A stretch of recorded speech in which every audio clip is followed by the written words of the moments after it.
To me, the way the panel has approached this thing is correct to say we have to answer this question first. What is the Africa we want? So we say we want an Africa that is free of violent conflict and war. What leadership do you produce to get that result? We want an Africa that is free from poverty. What kind of leadership do you need to create to end that poverty? We want an Africa that is free of, that is driven by women's emancipation. Where is this leadership? How do you create it? We want an Africa that is free of corruption. How do you produce this leadership that is not corrupt? Now, these are the questions that we got to answer, these practical things that President Kagame was talking about. And it's not an easy question to answer. But I think critically, and we were discussing this thing yesterday, critically, we need a critical self-assessment of ourselves as Africans. To say, as President Kagame was saying, we've been discussing this thing about the quality of leadership, challenges we face for a very long time.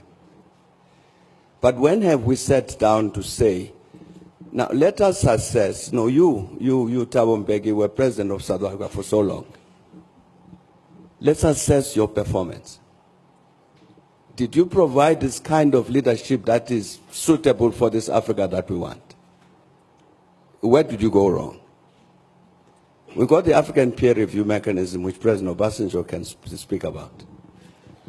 That's part of what it was supposed to do, so that we sit as peers to say, no, but the President, you are misbehaving.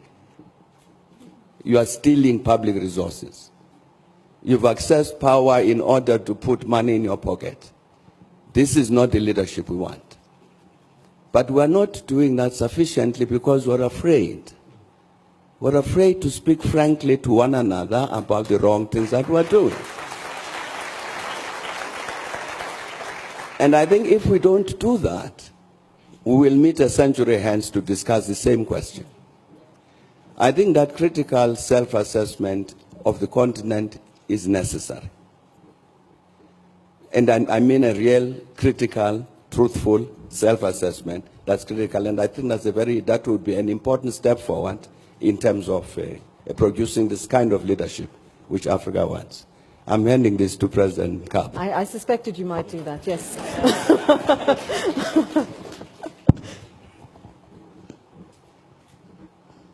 What a cruel gesture, Thabo.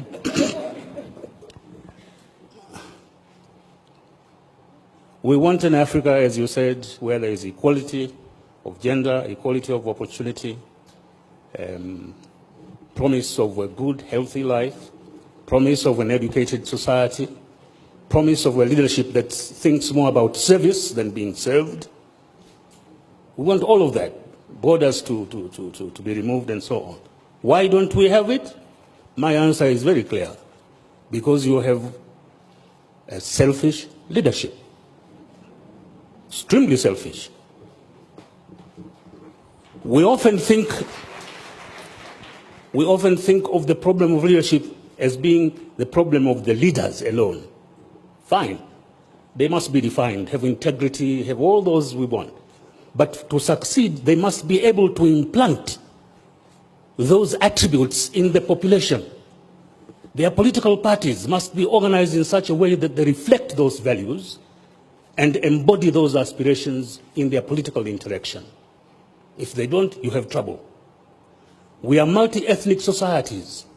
What basic values have we embodied in these societies? Equality? Or is it diversity? How do you convert diversity into strength rather than diversity as a cause for war and internecine fighting? Can it be done? It can be done. It's been done in centuries before, in Europe and elsewhere. Why can't it be done in Africa? But we don't have the will because we are selfish. We are concerned of the here and now in the seat I am in. That's wrong. We have, it's ironical that you have a continent with the best natural resources of any others as of today.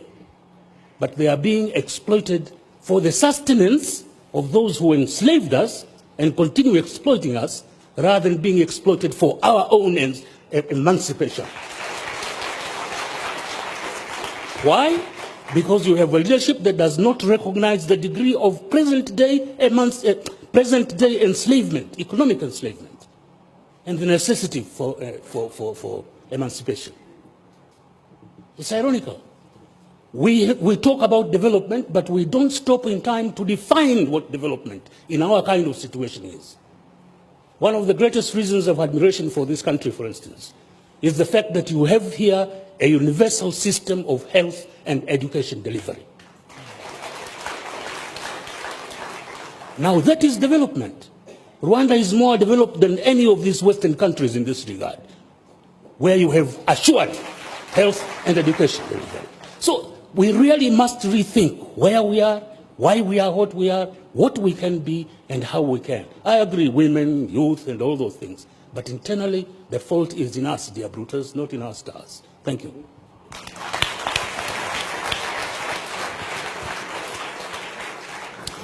Thank you very much.